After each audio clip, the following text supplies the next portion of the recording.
Yeah, it's the Rap Radar Podcast. My name is B-Dot. Elliot Wilson. Yo, Elliot, today we got the hardest working man in television in the building. Ooh, Mr. Media Man Stephen A. Smith on a hip-hop podcast? Can't believe it. He's repping that HBCU movement. He's out there as an ambassador, but we got to talk about his time at ESPN, too. Yes. It's the first take in the building. And he's also a hip-hop fan, too. We're going to see, man. We're going to put him to the test, man. Let's do it. Let's get into it, man. Rap Radar Podcast, Stephen A. Smith. Yeah. This is special, man. We got an A-level guest. We have to get the right set, man. Only right. The most respected voice in sports media today, the one man, Stephen A. Smith. How are you, sir? What's going on, fellas? Putting How you thank doing, you. man? Thank y'all for having Hollis me. Queens on. We're going to get to that. That's Putting right. the network on his back. AKA no days off. Yeah. Word up. Nah, I wish. It ain't no days off, man. But that's how it goes. I mean, it's my time, and when it's there, you got to grab it. You can't run from work. And besides the work, besides the work you do daily, if you don't give us enough information, I see you really stepping out, representing HBCU. Can you explain what your role is with that? There's a couple of things. Number one, I got to give a lot of love and credit to my man, Rashawn McDonald. He's my business manager. He used to work with Steve Harvey. I've known him. He and I go back nearly 20 years. Obviously, I'm still pretty tight with Steve Harvey as well, so major props to him. But you've got people like Earl Cooper and Ashley Christopher, who are co-founders of HBCU Week. This is the third annual HBCU Week being held at Delaware State University. We've got a mayor of Wilmington, Delaware is involved, Mayor Persicki, and John Carney, the governor, and both U.S. senators, congressional figures from the state of Delaware. All these people are involved, and months ago they had me down to honor me because obviously I'm an HBCU grad from Winston-Salem State.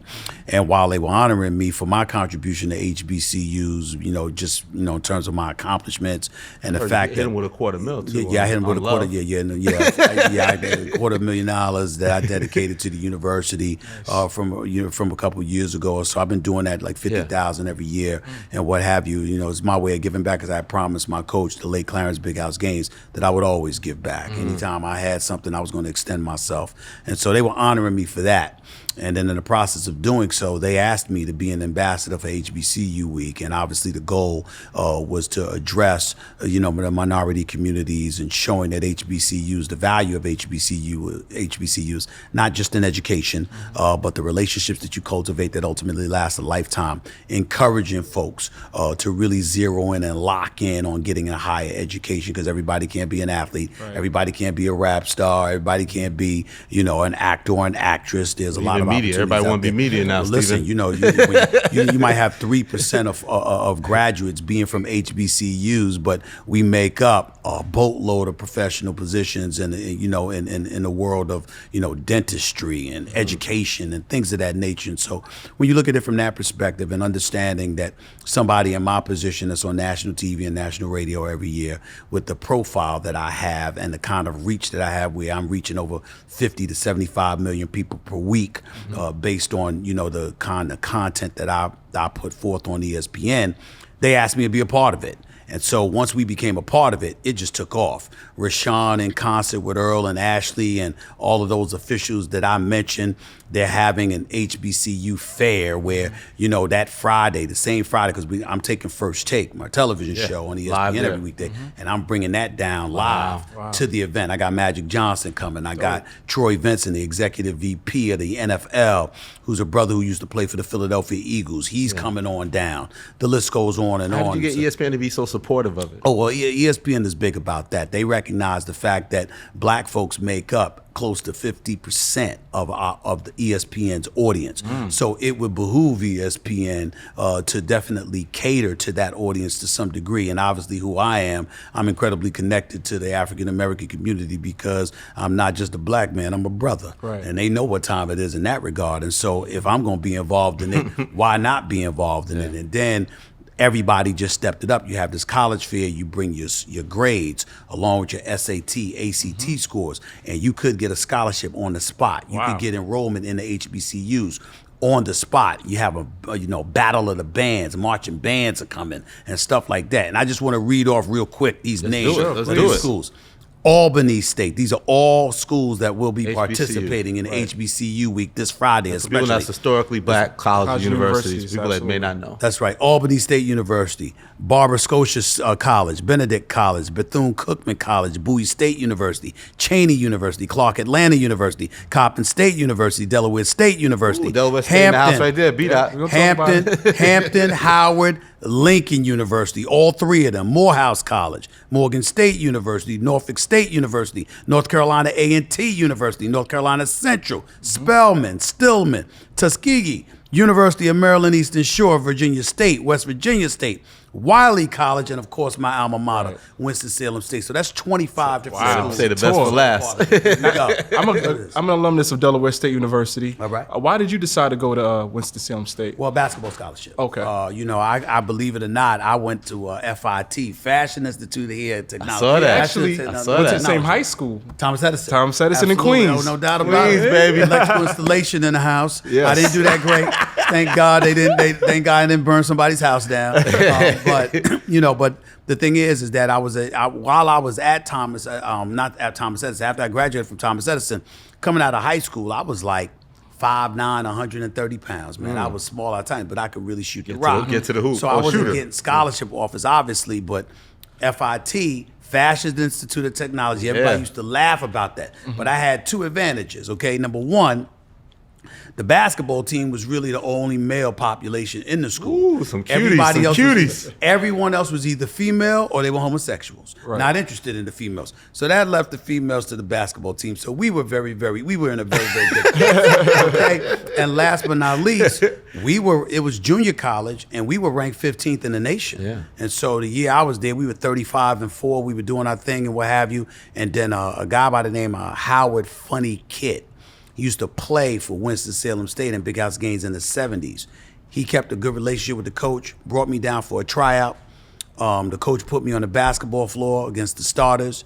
I dropped 17 straight three-pointers. Wow. And he gave me a scholarship on the spot. Damn. And that's how I ended up in Winston-Salem State. That was my brightest moment, because from that point forward, I cracked my kneecap in half, and I was man. never the same, and that was that. What do you think it's going to take for more athletes to go to HBCUs? Makes it more attractive. Well, I think that, first of all, the big-time athletes are always going to go to the big-time universities because that's where the money and the exposure is, which facilitates, in their eyes, positioning yourself to get paid in more immediately down the line. Yeah. But that doesn't mean that there isn't an abundance of opportunities for a lot of folks, particularly from our communities, to choose to go to an HBCU and make something of themselves and make some noise as well. And I think that's the most important thing. I think you're going to see a lot of people, the more HBCUs are advertised, the more the expenses of HBCUs in comparison to those bigger schools come into play. I think once those things are highlighted, folks like myself and others help, because we show that just because you're from an HBCU doesn't necessarily limit your opportunities. You could go out there and shine in corporate America just like anybody else. If you have a degree, understand what it really, really means. It really, really speaks to you have the ability to read, to write, to comprehend. It's the internships that define your passion and your skill set. And that doesn't have anything necessarily to do with where you get the education from. It has a lot more to do with the opportunity that's given to you. So I think it's important that people like myself and others really push corporate America to take a look at talent emanating from the HBCU communities, and more importantly, to make sure that those opportunities are highlighted. Make sure that it's visualized and visible to the average person out there when you talk about where they're going to college and what have you. If you see a brother or a sister making good with themselves and advertising that, it's going to take a collective effort. You know how they talk about how it takes a community to raise everybody? Well, if you got Essence and you got Jet and you got Ebony and all of this stuff, don't just put the president of the United States on the cover when they're black, or the popular actress or somebody else. Put a star in corporate America from an HBCU on the cover. Put them on radio. Put them on television. When you're highlighting what cats are doing, ultimately, that level of exposure is what makes somebody says, I could go there and achieve just what I would achieve if I went to an Ivy League school or something considered a little bit less than an Ivy League school. I'm a perfect example of that. I go First Take. I used to go against my man Skip Bayless. Skip Bayless went to Vanderbilt. That was considered like the Ivy League of the South. Yeah. Max Kellerman is his replacement. He went to Columbia. In my mind, I smoked both of them. I'm from an HBCU. So, I mean, listen. What is that experience like since you brothers both went to HBCUs? Like, what's that experience culturally like? Well, I think for me personally is this. I mean, I think that when we walk outside in corporate America, when we walk out our front doorsteps and we travel away from our neighborhoods, what you find, it's not like looking at whites, looking at Latinos or anybody else and always feeling they're against you. That's not it. It's that the level of brotherhood and sisterhood and family that you get from being around your own is absent. So when you go to an HBCU, it's one thing to go to class every day and learn from professors. But when you're learning from professors that look like you, when you're going to class with students that look like you, and there's a certain cultural identity that you share with one another, experiences that you can relate to with one another, you build, friendships and cultivate friendships and things of that nature from that. And as those things grow and it elevates, you elevate and you elevate together and you elevate as a group. And so there's friendships that never leave you. And you know what? Everybody's gonna fall. You're gonna hit roadblocks, et cetera, et cetera. You might even fall to an abyss, but you know the people around you are not gonna allow you to fall if they can help themselves. And more importantly, chances are, even if you do fall, there's going to be somebody there to lift you up. And that's not to say somebody from a different community doesn't have the heart and the passion and the God-fearing mentality to do that for you as well. But we know how it is coming from African-American communities throughout this nation. Do we believe they're going to do that? Hell no. We hope they will. We think it's possible and whatever, but our belief system doesn't lend itself towards us thinking they're going to look out for us and they're going to watch our back. We not only believe it with one another, we expect it. We're genuinely hurt when it doesn't happen because there's a level of comfort that we have with one another.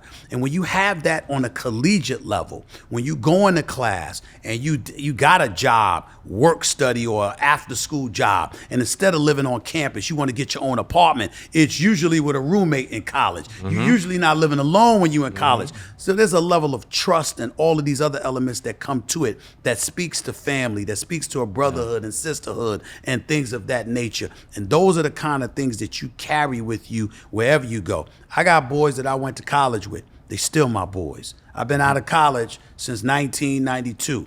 Still my boys. Boris and Mark and Ski and Spank and the crew. These are all my boys. We talk all the time. And my nickname in college was Saul. That's what they called me. They only know Stephen A because they see me on TV. So if they picked up the phone, it would be Saul, what's up? Saul. That's what they called me. So what was it like growing up in Hollis, Queens, Saul?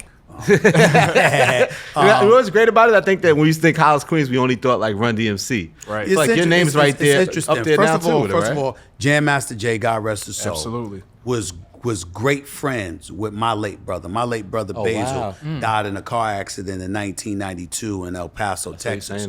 Jam Master Jay lived 100 yards up on 2/3 between 111th and Hollis. I lived on 2/3 between 111th and 112th. So just a block away. So we grew up. I knew, like, even though I knew Run because his lady lived right across the street from me, from me and my family. DMC, I didn't know as well until later on, but Run DMC, from Hollis, Queens, they was, Jam Master Jay, we knew him very well. I knew when, Jam Master Jay called me when my brother died. I knew him very well. So my heart was real broken when that stuff happened to him. But, they represented Hollis very well. But I got news for you. LL Cool J. Yes, sir. Farmers Boulevard. Yeah, right there. Farmers Boulevard is Right there. 5 minutes away from Hollis. You can walk to Farmers. We never wanted to. We rode the bike. You know that. We weren't trying to walk 10 blocks or whatever. But that was inspiring me for growing up in Queens because like the first raps, they were like the first rap superstars. Right. And they were right from a community of Queens. Like what was that like knowing these superstars? Well, first of all, it showed you that, you know what? I mean, like you know what the saying was, from Hollis to Hollywood, you know. So it's like if you if they can make it, they gave you the inspiration to believe that you can make it. We were surrounded, a lot of people believe it because it ain't the projects per se. You got single homes, single family homes, things of that nature. But the streets of Hollis, Queens, as you well know, is violent. You know, I grew up with drug dealers. I grew up, with a lot of violence. A couple of my cats are crippled to this very day. They caught a couple of bullets. A couple of cats are dead. They got taken out the wrong way. They were involved in that life. The reason why I never speak ill of it and my relationship is different is because I was an up and coming dude trying to play ball and trying to make it. And the drug dealers were the ones who saved my life because they kept me away from the game. Go ball. They were like, you go ball. Like I would always practice the rims at 192, junior high school 192, because everybody was like Mark Jackson and the crew and them, they were at O'Connell Park. Then you had some cat like Seth and them, they were at Jamaica. And then me, Seth, his brother was really good ball, but he ended up having the one eye injury. One of his eyes was really bad or whatever, but he went to Fresno State. He was something special. Lloyd Sweet Pea Daniels from that neighborhood. Remember what a star he was. They were talking about this brother was the second coming. We all grew up together. We used to go over there play at IS-8 on Hillside Avenue and all this. I mean, this is Queens talk, baby. You bringing that? You can put us in that dollar van in a minute. You know what I'm saying? You bringing back a lot of memories. But I'm just saying that back then, we were in Hollis and what have you, and you just had cats that. I was at 192, and it was no full court. It was just the full court was at O'Connell Park in Jamaica. The half courts, 3-on-3 games, was really at PS 192, junior high school. And the drug dealers was all over Hollis. And all they had was one street light. That was the light at night that you had to look at to shoot jump shots. And that's how my jump shot improved, because the only light was across the street. So I was basically shooting in the dark with a little light coming in. And remember, it didn't have any nets. He knows I know what I'm talking about. They didn't have any nets at all. So it was just the rim. And all you could see was the round of rim. So shooting in broad daylight was like butter to me. Because it was like, wait a minute, I'm in the dark shooting with no nets. And now it's broad daylight, lights everywhere. Oh, I got this. They don't even know. So it was like that. But they could have, and sometimes it was shooting, sometimes cats would get taken out. All this kind of stuff was going on. And literally 4 or 5 nights a week, you had some of the big time drug dealers in the neighborhood that literally had a 2-hour radius where they would not let anybody come in the park and bother me because they said, he trying to do something, let that man shoot his jump shots. And then when it was time to do business, they would say, yo, you gotta go.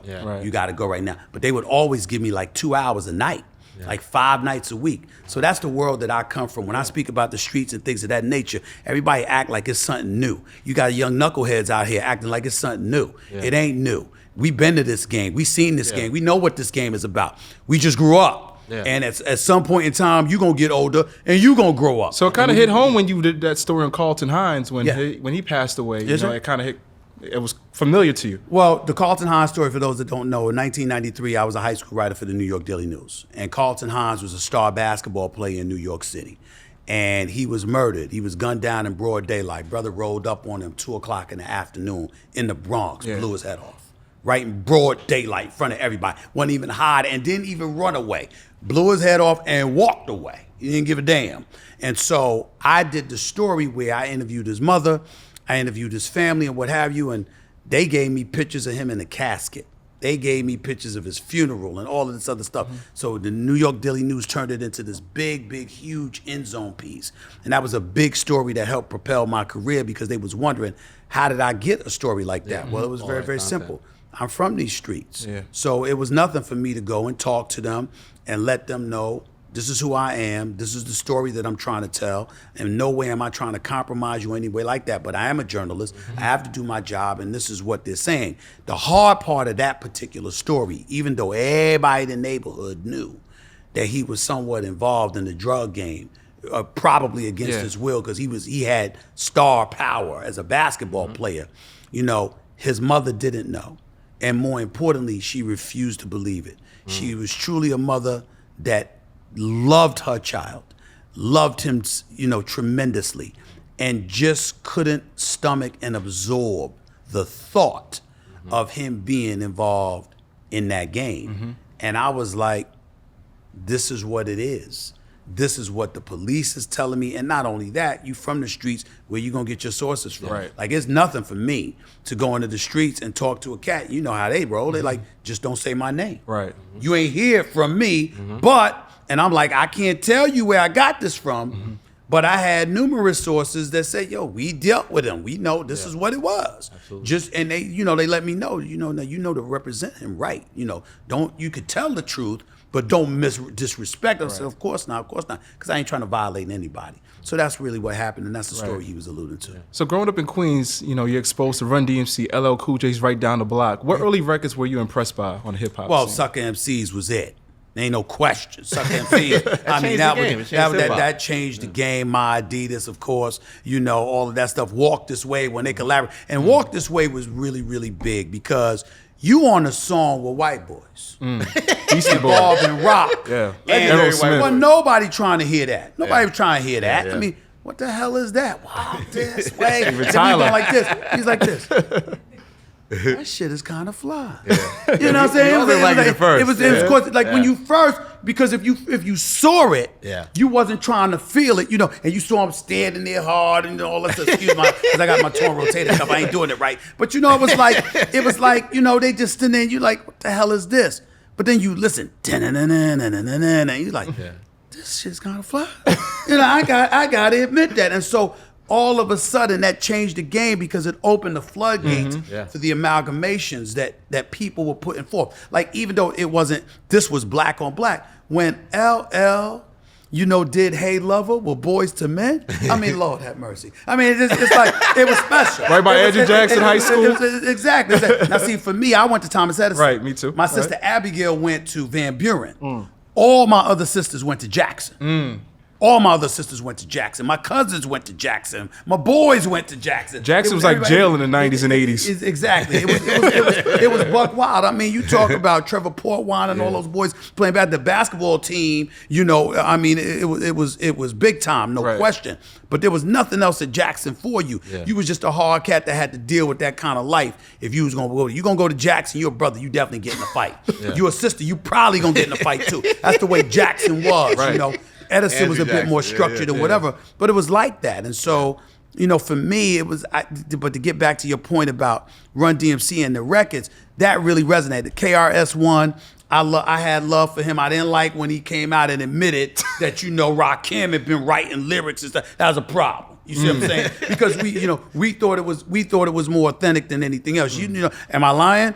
We thought, so when he came out and admitted that somebody else, correct me if I'm wrong, I think it was Rakim, I'm not sure. But and I'm saying KRS when he came out, he wasn't talking about any particular song. Okay. It's just that he was so brilliant with his delivery.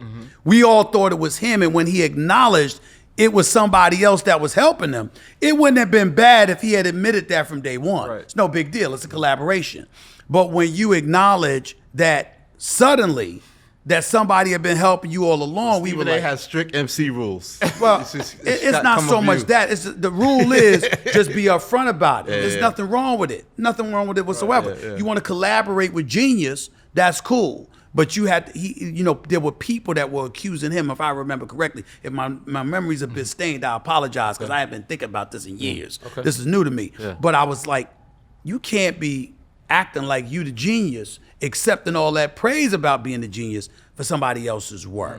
That's how people interpreted it. But I'm no expert in that, so I could be wrong about how I'm interpreting that, but that's what I remember. But you loved hip-hop and saw it was growing. I was a heavy, I loved because back in the day, you used to be like, is hip-hop here to stay? Is it disco? That's right. No, I definitely hip-hop. Heavy D and the Boys, black coffee, no sugar, no cream. That's the kind of girl I need down with my team. I mean, come on now. I mean, that's the world I come from. Yeah. That's the world that I come from. And, and for me, it kind of helped formulate, I don't want to say my business acumen, because I don't consider myself to be the greatest entrepreneur in the world, at least yet. But I do think that it helped phrase and shape and formulate my business thinking from the standpoint, I appreciated the fact that we had brothers making an honest, legitimate living. Absolutely. Creating an art. Entrepreneurs. We were saying this I mean, I find, I'm like, is it legit? When people talked about lyrics and stuff like that, well, first of all, you didn't want to give hip hop love when they weren't even using curse words. Then when they were using curse words, you was sweating that. Then when they engaged in what you call gangster rap, you had a problem with that. But when Marlon Manson and that was raving about worshiping the devil, you ain't said no damn thing. You ain't said a damn thing. Right. So I'm like, it ain't consistent. You see what I'm saying? And I looked at it from that perspective, and it was like, something's missing here. So I always appreciated, and I still appreciate to this very day, the fact that brothers and sisters continuously find ways to survive and ultimately prosper, unlike any culture, any race of people that has ever existed on this planet. And I'm proud of it. Of course, you think people need to modify themselves sometime, not be so extreme, make sure that you dance the dance that you got to, because it's not just about you. You might make it, but thousands, if not millions upon others who follow in your footsteps may not do it if they conduct yourself the way you conduct yourself. So you need to be careful about that. But I still respect the game, and I respect the hustle, and I think all of us should. You called heat when you said you can't necessarily be a Jay-Z or a Shaq or a Kobe, but you could be Stephen A. Yeah. Like you feel like sometimes. I didn't recall catching any heat for that, to be quite honest with you. I thought people appreciated where I was coming from. Jay-Z is a 1 in a billion dude. Chances are you are not going to be close to being a billion. You damn sure ain't gonna get a Beyonce. You cancel that. You cancel that. That's over. These are dreams and fantasies reached by the very, very few on the planet Earth, okay? Right. And he's one of those dudes that's just that lucky, that fortunate, and more importantly, that blessed, because he's earned a lot of what he has had. But you look at guys, and you don't have to be a Jay-Z to be successful, but this dude is off the charts. The Kobes, the Shaqs of the world, they off the charts, et cetera, et cetera. They are extremely gifted individuals that was able to take what their gifts are and materialize that into something far more profound. And you could make the argument that I've done the same thing in my respective genre, but my response to that is, all I did was bust my ass, work hard, okay, pound the pavement, grind. I got left back in the 4th grade, man, because I had a 1st grade reading level. I graduated from college with a mass communications degree. I went from not being able to read and write, meaning not comprehend what I'm reading, okay, to being a professional journalist. Absolutely. Okay, so I'm like, wait a minute, you can do that. You can do that.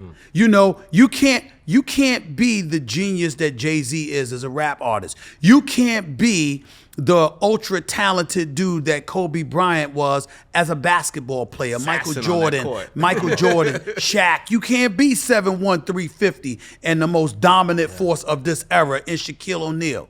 But can you be Stephen A. Smith? Can you go to an HBCU? Right. Can you graduate with honors? Can you pound the pavement and work your way from being a high school journalist to a college journalist to a pro sports journalist to an NBA columnist to a general sports columnist to a radio and television host? Baby.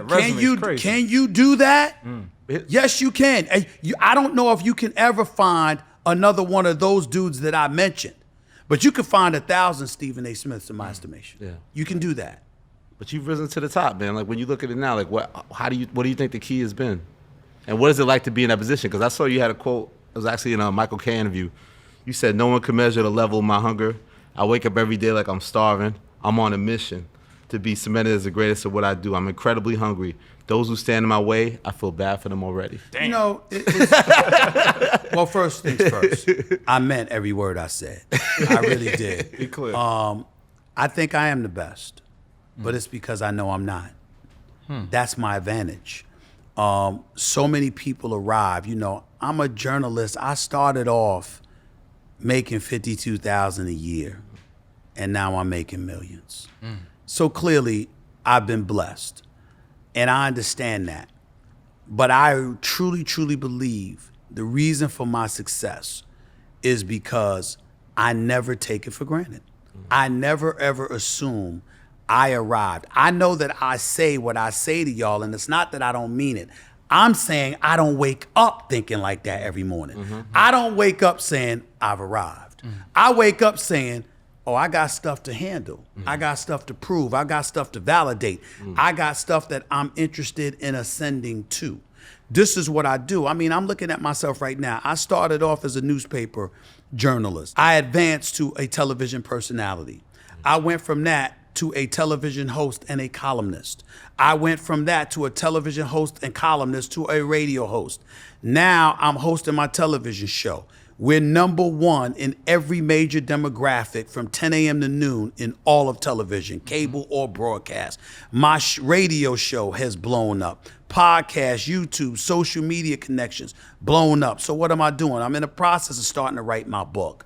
I'm getting ready to jumpstart my own production company.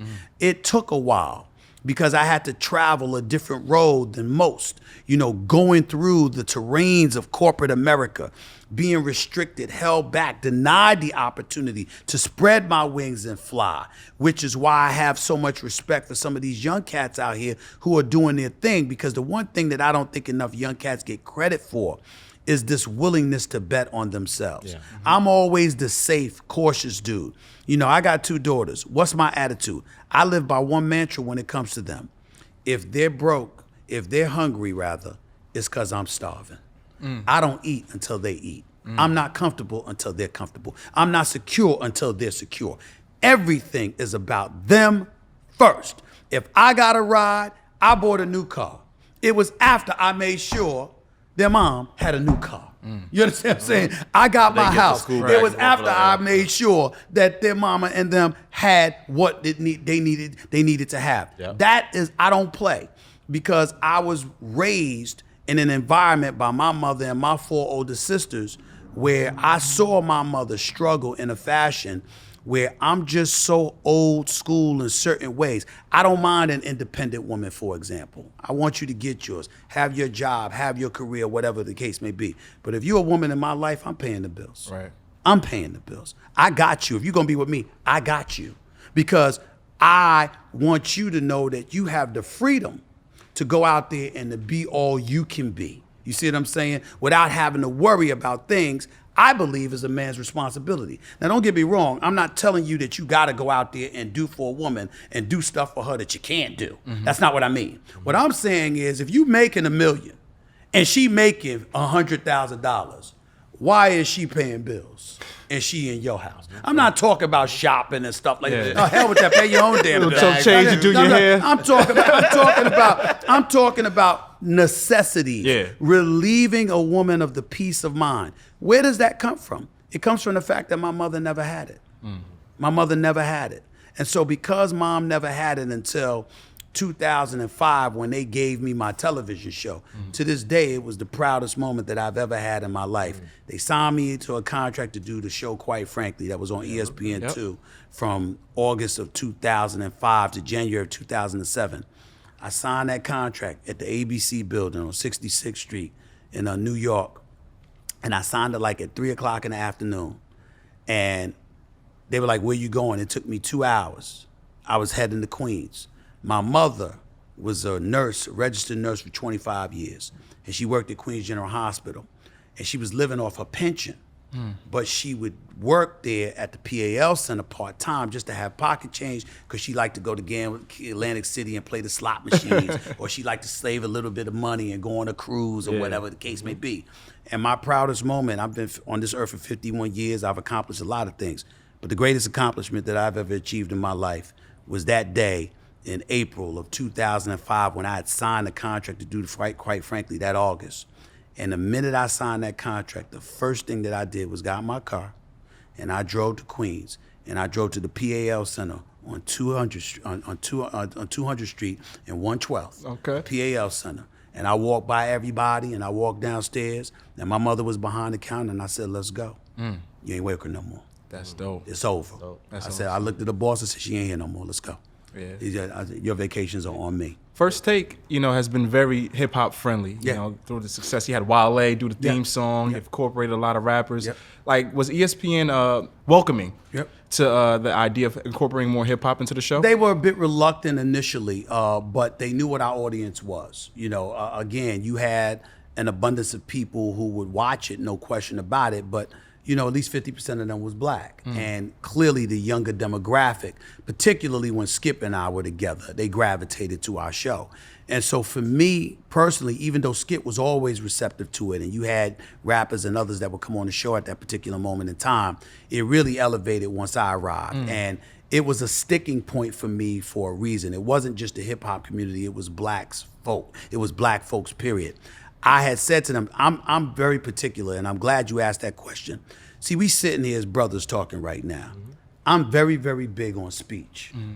I can't stand when a brother opens his mouth and says, you know what I'm saying, before he says something. No, the hell I don't. You didn't say anything yet. Speak in fluent sentences. Act like you have some semblance of a command for the English language, because I'm not into all of that. Because why? In corporate America, when you're going out there to get a job or whatever the case may be, these are cats that you're communicating with. You know, you got sensational hip hop artists, actors and actresses, and people in the entertainment industry that might be able to get away with being challenged in that department to some degree, or the athletic world, but their gifts speak for them.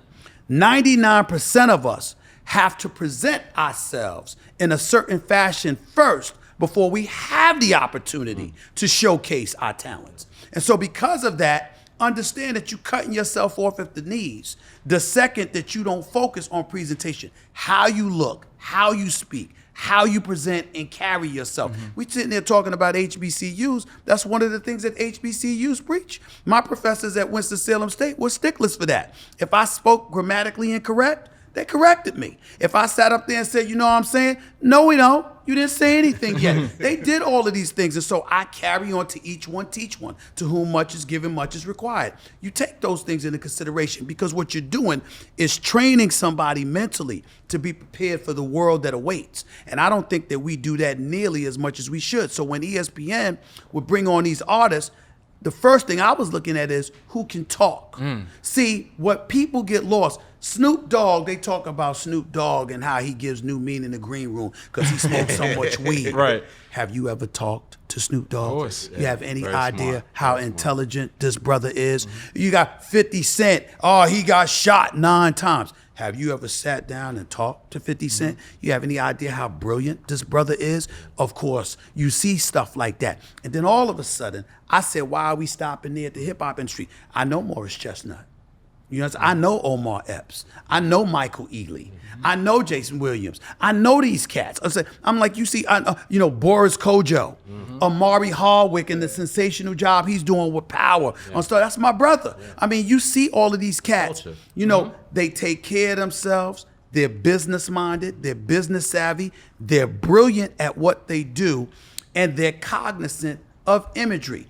We see that. I'll go back to Snoop Dogg. Let me tell you how much love I got for Snoop Dogg. A Dr. Dre, for example, billionaire in the hip hop industry now, courtesy of Apple Beats and all of that stuff. You understand? Never forget the fact that the brother's a brilliant musician. I think the greatest, okay? This brother's a businessman. You understand? He ain't trying to be out there front and center, but he don't hide his brilliance as a businessman. And folks who pay attention to the world of business in the entertainment industry have no choice but to take notice of him. We got a guy like Snoop, and people want to judge, all right, he's smoking weed because Stephen A. constantly speaks about staying off the weed. I ain't saying nothing about him. I'm talking about the athletes that lose money because of it. Right. I'm not talking about anybody else. So I bring him on to talk about it because I want people to understand, listen to this brother, elocute and articulate his points of view. Listen to him and understand how brilliant he is. He went from doing Lord knows what in Compton and Long Beach to being on a show with Martha Stewart. This is Snoop Dogg. Only in You understand? America. So I'm just saying, but understand the brilliance that comes along with it. He sees the forest from the trees. And this brother ain't hesitant to reach back and to try to get you to see the forest from the trees. And so when I look at stuff like that, and I look at the brilliance of a cat like Jay-Z and so many others, I'm thankful and I'm grateful for the relationships that I have with them because I bring them on First Take. It's not for me. I'm getting ratings without them. I ain't had them on in a while. It didn't stop my show from being number one. Right. It didn't stop me from winning. It didn't stop me from getting my paper. But I bring them on because any chance that I get, because I want people to see the potpourri of people from the African American community that come on center stage, on national television, live, and can articulate and talk about anything. I had 2 Chainz on a few months ago. The brother was an A student, graduated in 3 years, balled too at Alabama State. Videos out All there. anybody wanted to talk about is 2 Chainz You know who this brother is? You know who this brother is? Yeah. So it's like, it's to bring cats on, and my love and appreciation for all of these dudes, I cannot put it into words, because every single one of them has heard the same message that I'm telling you guys. And they all signed on. Yo, Stephen A., we know exactly what you're trying to do. All right, what you need. And I'm like, this what I need, because I need this projected. And they were all in. And notice, I didn't just say hip-hop artists. True. I said hip-hop artists, actors, actresses, athletes. Yeah. They come on to help me deliver and disseminate a message that HBCUs and anybody associated or willing to help the African American community and impoverished communities throughout our nation. These brothers and sisters have all aligned and come together in their own way to help us disseminate that message to the masses. And I can't thank them enough, and I will always be grateful. And as long, any show that I'm on, First Take, or anything else that I'm doing, they will always have a place as long as I have a place. Do you remember your conversation with Drake at Game 1 of the NBA Finals? Because it seemed like y'all was courtside. This year? Yeah. We were talking. He was planning on coming on. Oh. He didn't want to come on because I was doing those NBA specials pre-game. Remember that? He didn't want to come on because they wanted him to come on and he wouldn't return their calls or whatever. I'm like, well, that's y'all problem. I'm just going to walk over to him. Drake knows me. So I rolled over on him, and he was like, for you, sure. But he didn't want to come on until the finals was over because he didn't want to do anything to jinx the Raptors. You see what I'm saying? Because KD was talking about coming back. Klay Thompson on one leg was dropping 28, stuff like that. He didn't want to jinx. I said, man, you ain't got to rush. You come on when you want to come on. As long as you're going to come on by the series is over, I'm cool with it. The problem was the series was over in Golden State. And he didn't travel with the Raptors. He was only at home games. He never came on the road. Otherwise, I would have had him on. I just saw recently you squashed the beef with KD. The streets are safe. You know what? You don't want those problems. No, he didn't. But the thing about it is that kind of got misconstrued. What happened was that KD and y'all should watch it when we on the boardroom together. Hyping it up. I'm excited. Well, what happened is all you need to know. I'll give you a little taste of it. Jay Williams was the moderator, and Jay Williams was like, you went there, man. You called this move the weakest move you had ever seen by a superstar in sports history. When he went to Golden State. And I was like, wow. Yeah, I said it, and I meant it. With him sitting right across from me. I'm like, I'm not backing up. I know what I said. But what people didn't realize, and even KD at the time didn't realize, is that I wasn't knocking him like he's weak, he can't play. I was saying, you are so great. How could you do this to the game? There's no competition. There's no competition. You say he's the best player in the league. There's no competition. This brother, KD could walk around average 30. I think KD could average 30 on one leg. I really do. What are you gonna do? Up this year, what are you gonna do? He's 6'11" with a 7'6" wingspan who's a sniper. Yeah. What you gonna do with him? What you gonna do? So I look at it that way. But where the beef came in was because he was doing a commercial in LA. And he told cats he won out. OKC. OKC era, yeah. Right? So I said he wanted out of OKC, right? I went too far by saying it might be LA. I never said he was going to LA. I said, I think he might go to the Lakers because I knew he had a house in LA, and I'm thinking, there's no way he could end up on Golden State. Who would do that? They're already loaded. You're supposed to be competing with them. There's just no way. He just eliminated them. So he sat up there and said, I don't talk to him. My family don't talk to him, blah, blah, blah, blah. Well, first of all, now you went too damn far. I don't appreciate that disrespect. Now you're going too far. First of all, you speaking out of pocket because you inaccurate. I was just with you at 40-40 2 months ago. Jay-Z and all of them was with. We were all together. What you mean we don't talk? Secondly, your mother has been on my show 3 times. Yeah. Thirdly, your brother wanted a tour of ESPN. What are you talking about? What do you mean you don't talk to me? So don't disrespect me like that. And if you don't want the stuff out, don't put it out. But damn, you didn't have to go there. And so when he came at it like that, what I was saying, when everybody was like, you don't want to mess with me or whatever, what I was saying is you're reacting to words. Well, I have the words and the platform to disseminate it all day. You don't want no piece of this. That's what I was saying. I wasn't talking like I'm gonna fight him. I'm saying you are reacting to words. This is my domain. This is what I do.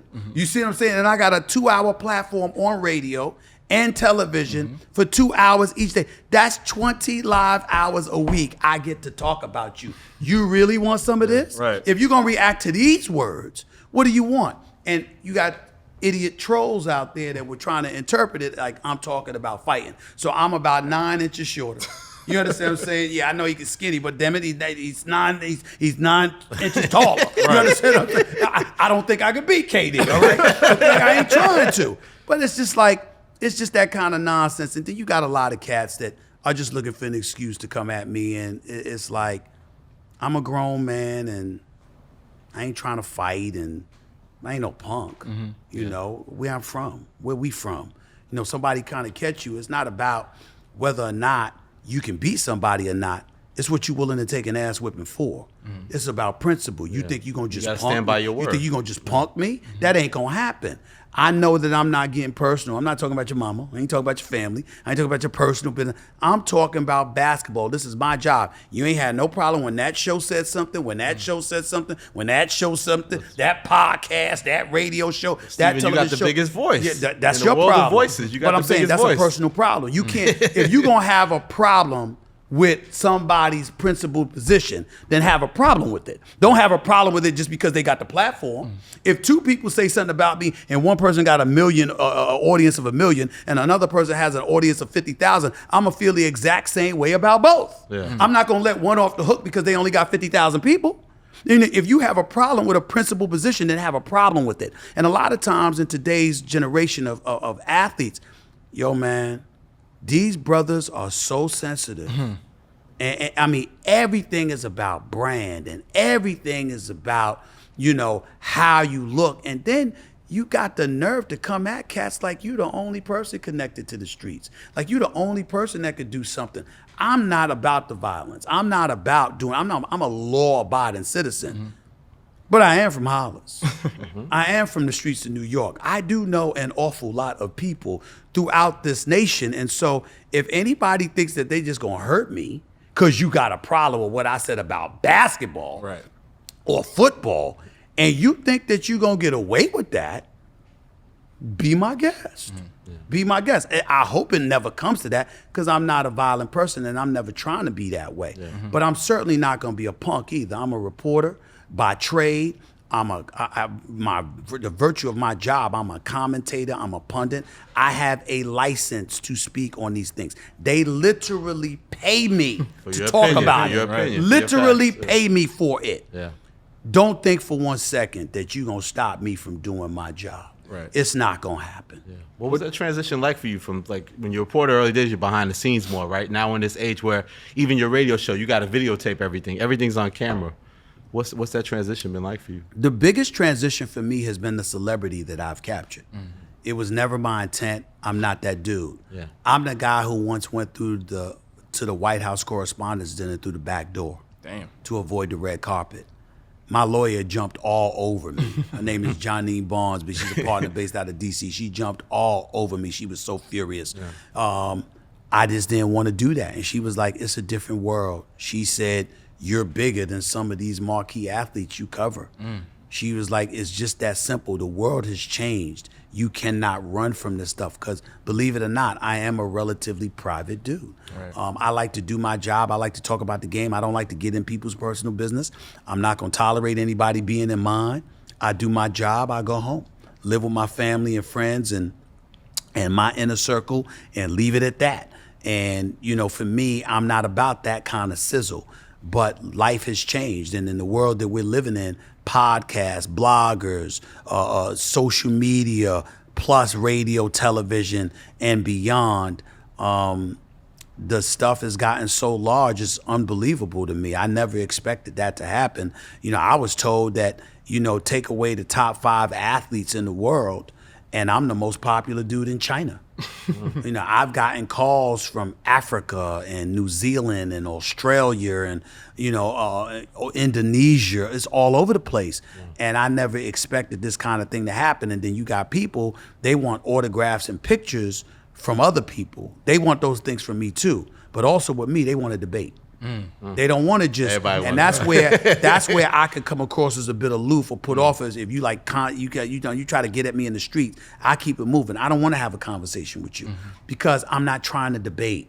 I'm not going. Listen, check me out on TV or radio. That's one of the reasons I accept callers all the time because I don't mind you calling me when I'm on the job. Don't bother me when I'm in public. Don't bother me when I'm out with my lady. Don't bother me when I'm doing anything like that. High and by or a picture, I get it. It's the conversation that I want to avoid because I'm trying to get away from all of that to conserve my energy, my focus, and to make sure that I'm inspired about doing my job the next day. If I got to work when I'm off from work, then I'm coming into work the next day fatigued. How do you feel about the memes when you're constantly being memed like on? I pay no attention to it. Really? 99% of the time, I don't even know what memes are out there about me until somebody shows it to me. Speaking of social media I streets, accept Steven.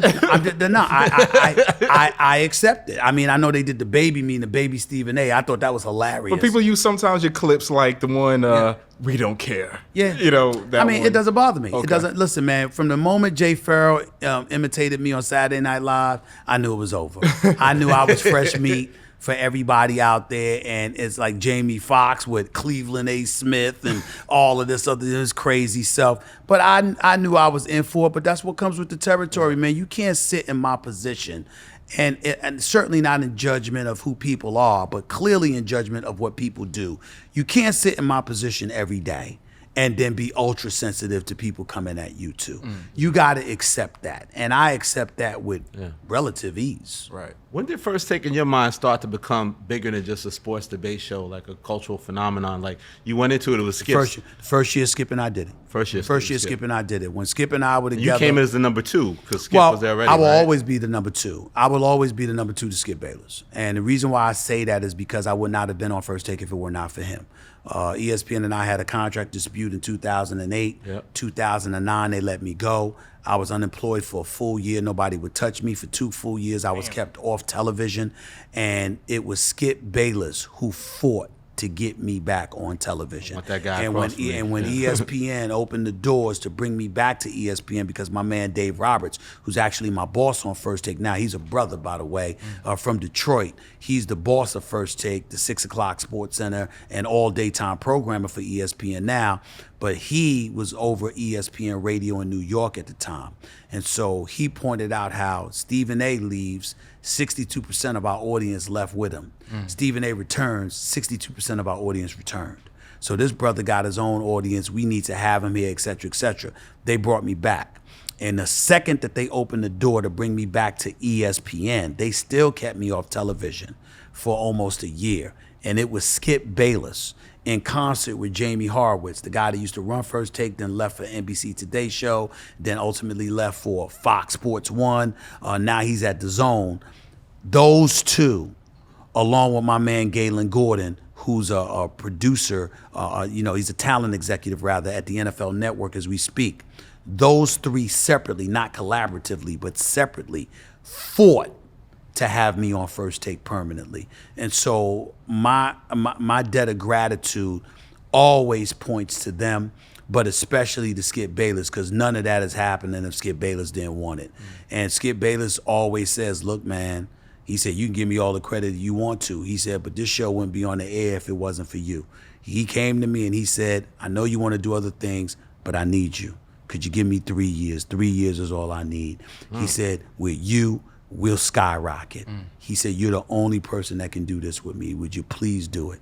And that's the reason I did First Take. And so any kind of success that I've had, any kind of money that I've been blessed and fortunate enough to make since that time, it's because of Skip Bayless. When did you know it was working that first season? Like, do you remember certain episodes where you this is becoming something? Well, the first order of business, I had to get him off that Tebow tip, that Tim Tebow tip. He loved himself some Tim Tebow, and I was like, we can't be doing that every day.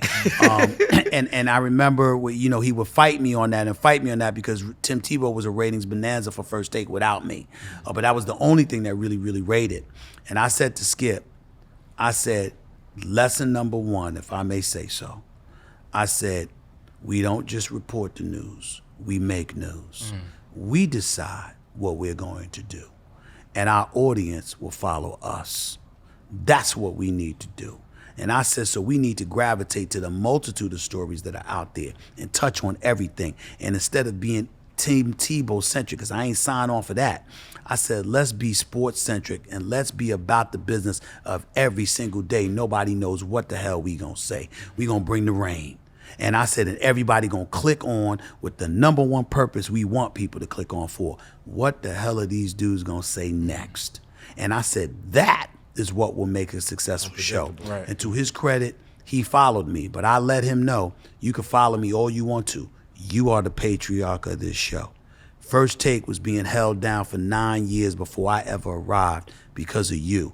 And I don't give a damn what they say about me, my impact, what I bring to the table.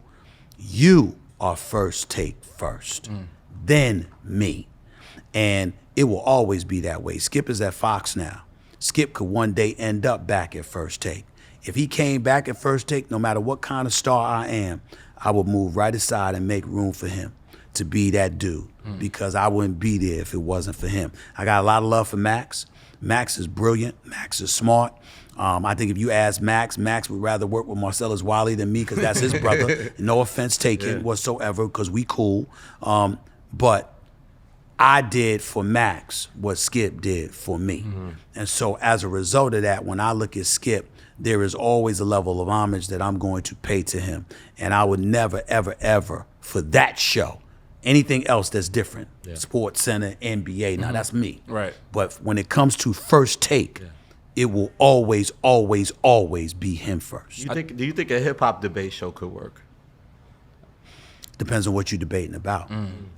I don't think that debating just about hip hop is enough, because, see, in the world of sports, at the end of the day, there's a finish line.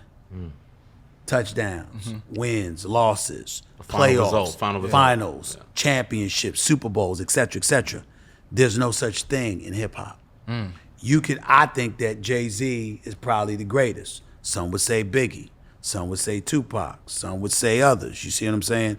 And because of that, it's this never-ending discussion which takes away the form of a debate. A debate has to have closure at some point. Gotcha. Hip hop doesn't provide closure. It's a never-ending discussion. And with a debate format, there must be closure at some point. Right. It doesn't have to be this day, but there must be a point where you're able to say, okay, we gonna see. I'm telling you, the Dallas Cowboys ain't winning no damn Super Bowl. Okay? You're them Cowboys. But guess what? Come February, we'll know whether I'm right or wrong. Right. Hip hop. Drake speaks on that. Drake speaks about how he hates that it's not like a sport where you can really look at his accolades and measure it in a real context. Hip hop will never do it. Now I can tell you what could potentially work. What Eminem did with 8 Mile. You know, with the movie and how they had those how they had those battles on stage, or when you were watching Empire and Frida Gatz was battling Hakeem. You know, if you got something like that going on, then that's something that you works need a winner in and a hip-hop. loser. Because what happens is there's a winner or a loser. But with a debate per se, there's no definitive winner or loser, and without that, you cannot have a debate. I feel like Ice Cube is a winner right now because he has his foot in the hip hop world and also with the big three. What's your take on his venture into the sports world? I'm not objective about him because that's my brother. I mean, he and I are pretty tight, and I root for him. Me and LL collaborate a lot talking about Ice Cube and the big three and how we wish that he had more support. Unfortunately, he doesn't get the support that he deserves. I think that you got a myriad of basketball leagues that are being financed, whether it be by the NBA or leagues associated with the NBA, the G leagues, college basketball, NCAA, you know, other leagues that are out there. I think you have too many people trying to do the same things. And as a result of that, it's a challenge for him because you've got to get networks to buy in. And when it comes to a sport like basketball, if you don't have ESPN/ABC and TNT bought in, you fight in an uphill battle. Because even though you got Fox Sports 1 and what have you, that's not what people are looking at Fox Sports 1 for. They're looking at it for Skip's show. They're looking at it for my brother Chris Carter's show, First Things First in the morning. They're looking at it for things of that nature. They're not looking at it for necessarily the programming, because ESPN is perceived to be the monolith. We are the monolith, actually, that has the programming. We got baseball, we got football, we got basketball, we got pros and college. Plus, we're the worldwide leader. And so you buy these contracts and what have you with these leagues, you have consistent and constant program. I mean, my God, we aired women's softball, for crying out loud. You understand what I'm saying? We got everything. And so when you look at it from that perspective, we epitomize what the worldwide leader is. And your default position when it comes to watching live programming is going to be to go the direction of ESPN. That's why you had the UFC on Fox. Now it's on ESPN and ESPN Plus, and it's a monster. It's ballooning more and more under Dana White. Why? Because they connected with the worldwide leader. When you have that kind of cachet, you understand, if you're the big three, it would behoove you to get something like that as an arm to disseminate your product. That's not what happened, and I think that's ultimately what's working against Ice Cube. Is it unfair that we measure, like, it seems like the greatness, we talk about who's the greatest player, we measure MJ with the 6 rings and being undefeated in the finals. It's kind of set the new standard. Do you think that that's a fair measurement to say this is I don't have a problem with it because he's MJ. And what I mean by that is that he ain't somebody that lucked up and captured 6 rings by coincidence. He was the dominant presence. He was the guy being targeted. And he didn't just beat competition. He annihilated. He stole hearts. He ruined franchises. You got to remember something. MJ is a guy that won 6 rings. He was the NBA Finals MVP all 6 times. Yeah. He never once allowed a game, a series, no game to reach 7. a game 7. Yeah.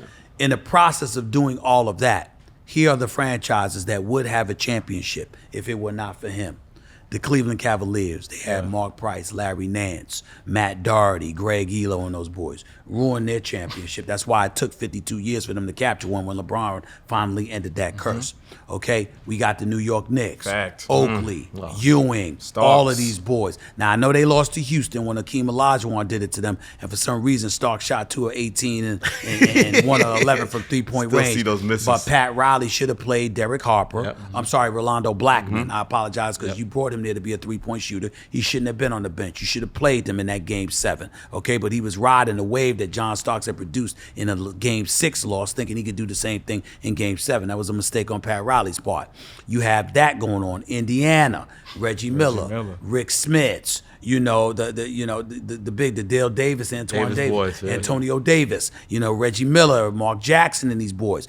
Chris Mullin, they had a championship if it wasn't for Jordan. So that's the Eastern Conference, all right? Utah. Let's go to the West. Utah with Stockton and Malone. Phoenix with Barkley, Kevin Johnson, Dan Marley, and those boys. Seattle Supersonics with Gary Payton and Sean Kemp before he became Sean Clump. Okay, so you got so disrespectful. Just the truth. It's a big boy. It's a big boy, right? So you got all of that going. I was saying that because Sean Kemp was a monster. He was something special. Rayman.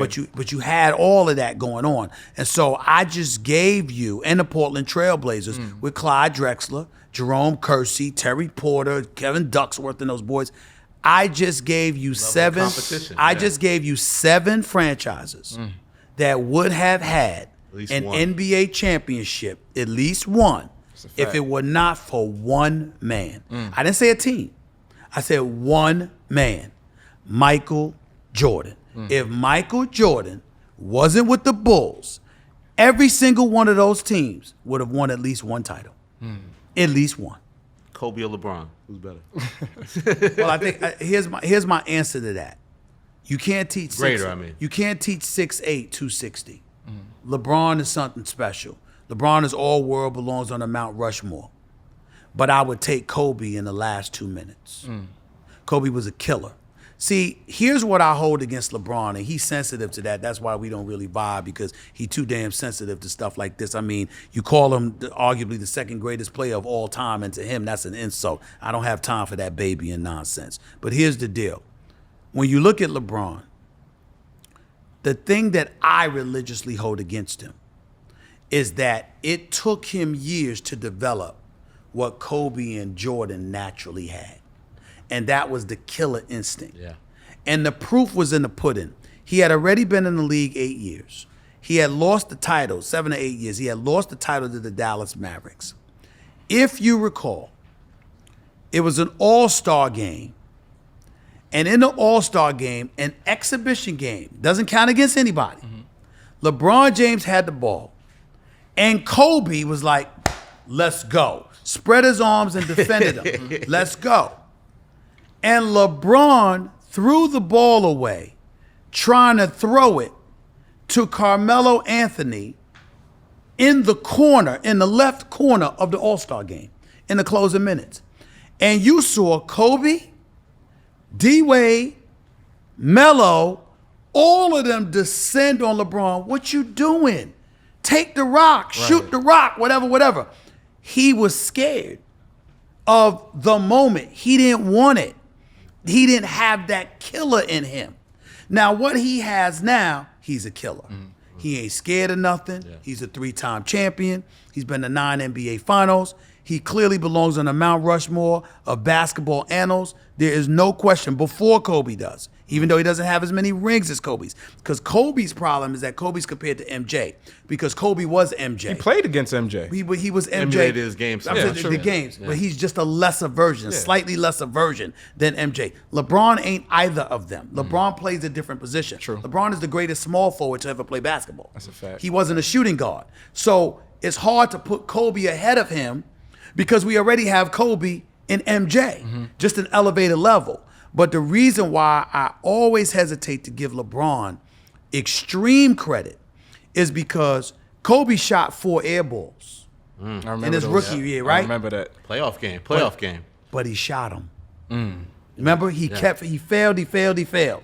Michael Jordan kept going for it. We went to 63 at Boston Garden against Bird, and then when Bird called them God in a basketball jersey. You see what I'm saying? Those kind of things. Pistons whipping on him. Neither of them had to get beat up and abused the way that LeBron did, and then ultimately helped by the big brother that was Dwayne Wade and the father-type figure over a basketball franchise that was Pat Riley in order to get to that point. And that is what I take away from LeBron and give to the MJs and the Kobes of the world. He had to go through it before he became that man as an elite basketball player and champion.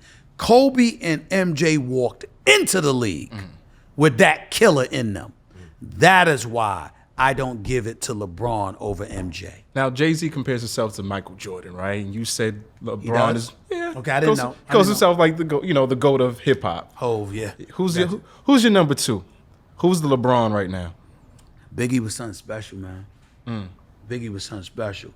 I mean, when I listen to the music today and I imagine what Biggie would have done if he were alive, but then I listen to some of Tupac's stuff and the times that we're living in, the social consciousness elevating the way that it has, the modern day athlete assisting in things the way that they do, the way they would have gravitated to a Tupac. Because Tupac, the activist, never left him. Yeah. See, Biggie was a hip hop artist. Jay-Z's a hip hop artist that will venture into other things because he's a businessman. But when it comes to Tupac, the activist was always a part of him. And because of that, I do find myself thinking, if he were alive, he would be. He'd be on Trump's ass. Listen, and see the thing about. Listen, and Eminem winning on Trump too, spectacularly, I might add. But I think something's taken away from it because he's white. It's not to say that his authenticity should be questioned. I got nothing but love for Eminem. That's not to be questioned at all. What I'm saying is the masses appreciated where he was coming from, but they would have loved it more if that were a brother that was doing the same thing, which is why I bring up Tupac. If Tupac were alive and had done what Eminem did to undress Trump the way that Eminem did, it would be butter, And that's the deal. Before we go, you had said, though, before he was president, Trump had gave you some real good career advice. Yeah, he did a part of your career. He showed up on, quite frankly, in 2006. I believe it was 2006. when he showed up on Quite Frankly and he sat in the chair for an hour, let me touch his hair to prove that it wasn't a toupee, but we were in the green room. And when we were in the green room and we were talking, Trump sat up there and he said, little piece of advice. Well, it was actually him and Kobe, because Kobe had spoken to me after that. It came after Trump. But everybody was talking about, man, you're a great interviewer, blah, blah, blah. You're going to be the next Oprah. And Kobe said, F all that Oprah bleep. Harpo. That's how I want you thinking. This is Kobe Bryant. And Kobe's just a brilliant dude. Don't matter how younger he is. The brother's sensational. Speaks 3 different languages fluently. One of the all-time greats as a player, an Oscar winner. I mean, come on. I mean, Kobe's special, man. But that's what he said. And so I remember that. But to get to your point about Trump, what Trump said at the time was, he said, I never want you to forget this. He said, and I want you to hold on to this mentality for as long as you possibly can, because it will always be applicable in the world of business. I said, I'm listening. He said, when you go to a bank and you borrow $3 million and you can't pay it back, you got a problem.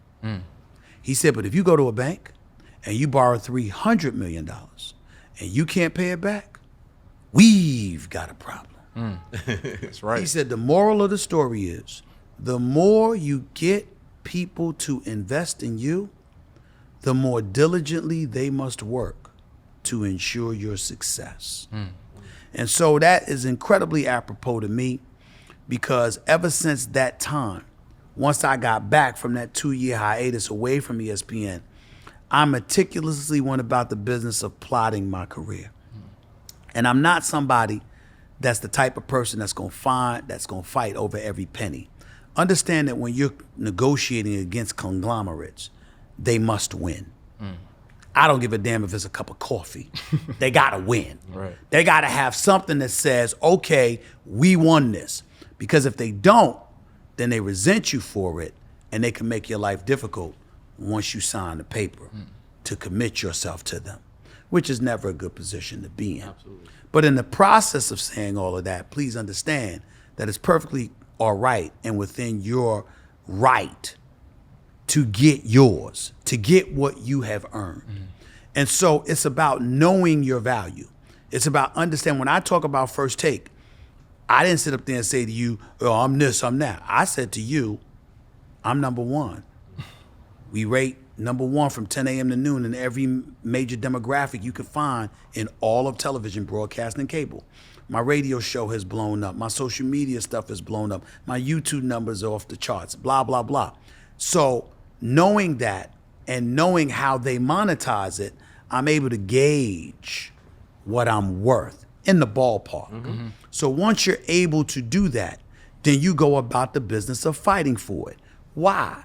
Because if I don't fight for it, then I'm diminishing my own value, and then I'm giving you the license to diminish my own value, because I didn't make you value me.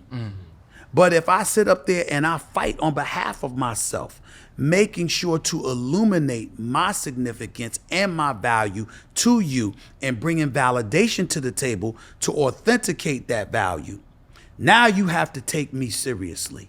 And when you cut in that check, and it's significant, particularly compared to those who have inferior numbers, revenue, ratings wise, and what have you, it automatically garners a level of respect that you're going to have to pay attention to in dealing with me, because you know that I've earned it, that I have a right to it, then you validated it. So it's now in your best interest to support me, because it validates the investment you made in me. Why would you devalue the very investment you made?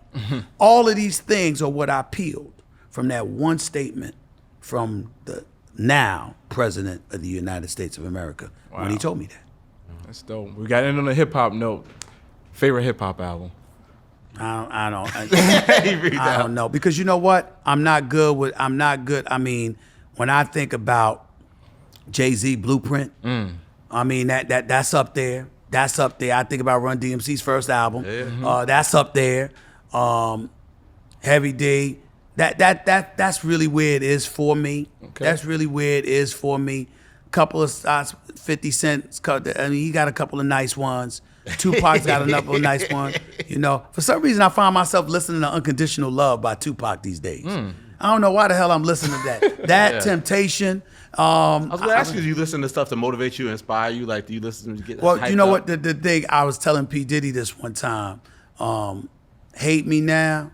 Him and Nas. I listen to that at least once a day. Yeah. And my favorite and my favorite verses, you know, he says, "You can hate me now," and he's like, "I like this. I like the way this feels." You see what I'm saying? I like the way this feels. You know, because it's exactly what I'm thinking. It's like they hating on me. Like my assistant Sumatra will be around me and others, and it's like they sitting there and people hating on me, and I'm like, yeah. You like that? Because they think that they actually, for some reason, they actually think that I'm gonna fold, and it's like Popeye with the spinach. You know, it's like all you did was, you know, I appreciate you getting me alert. Right. I mean, I was a little tired this morning, but you good. gonna hate me good. I needed that. Oh, I needed that, and that's why I said you listening. You know, Nas and Nas is brilliant too. Got to give him some love. But I'm just saying, with him and P. Diddy, Puffy, it was like, when they said "Hate Me Now," and he was like, and P. Diddy stopped, and he's like, "I like this. I like the way this feels." I was like, "Yeah, that's me." It's like that's what it's all about. Everybody has to find that little something for themselves that inspires them and elevates them to different heights. When you are grinding, even while you're in the midst of that grind, you feel achievements coming your way, and you can get slack. But when you are surrounded by little nuggets of things that motivate you, it's I don't know how to explain it. Sometimes it keeps me up at night in a good way. Sometimes, you know, I go to sleep and I wake up on fire, and it's like, what's wrong with him? And I'm like, let's go, you know. And it's stuff like that just does it for me, because I look for little motivational tactics and stuff like that. And hate is one of the things that makes me feel good. I mean, Cat Williams said it best. You know, you got 15 people hating on you, find a 16th. You know, let's get it on. You know, because I'm gonna get love. I'm gonna get love, and I'm gonna do what I do. But it's incredibly, incredibly important to me that I'm always on constant alert, recognizing that you gonna come for me. I'm never, ever, ever complacent. Ever, because I know better. I know that the second people get an opportunity to, they will want it. They don't want to take me down. They want to take me out. You understand? And that goes for you, and anybody who's successful, because most people in this world are not. And their definition of success is keeping somebody on their level and denying one's elevation. And you can't let that happen. You got to be inspired by it. I know I am. Gonna keep elevating. Yes, Thank sir. you, Stephen. Stephen A. Appreciate y'all, man. HBCUs. Woo. HBCU Week, please. At HBCU Week or HBCUweek.org. Go to both places. Find out about this. 25 different HBCUs in the house, marching bands, all of that stuff. First Take will be live in the house. Delaware State 76ers Field House, Saturday, 10 a.m. Magic Johnson's in the house. Woo. Troy Vincent for Went the on NFL's vacation, in the house. Magic Johnson. The I whole seen night. that, Stephen A. It's the greatest vacation I was ever on in my life. EJ60, tell us about it before we get out of here, man. It was spectacular. Friday, by the way, my assistant is in my ear. Friday, HBCU Week got the fair Friday, where you can bring your grades, SAT, ACT score. You get a scholarship on the spot, or at least enrollment into an HBCU. So make sure I do all of that. But let me get back to Magic Johnson's part. It was spectacular. It's the greatest vacation. What continent? What sand was you touching, man? San Tropez, France. Damn. Woo. Sounds expensive. It was. It was worth it though, bro. It was worth it. I mean, Magic did it up, man. Magic did it up. It was something special. You know, what happens in San Tropez stays in San Tropez. So I'm not gonna say who. Y'all saw the picture, stuff like that. You saw who was there. Yeah. But y'all, I don't need to be spreading that business. But I would tell you, my man Magic. Company of greatness. Man, he is Magic, bro. He is Magic. That was a 3. It was 4 days. I could only stay 3. But the 3 days of parties I was subjected to, he don't ever have to worry about wondering whether or not I'm coming back again. He don't ever have to worry about that. That is going to be.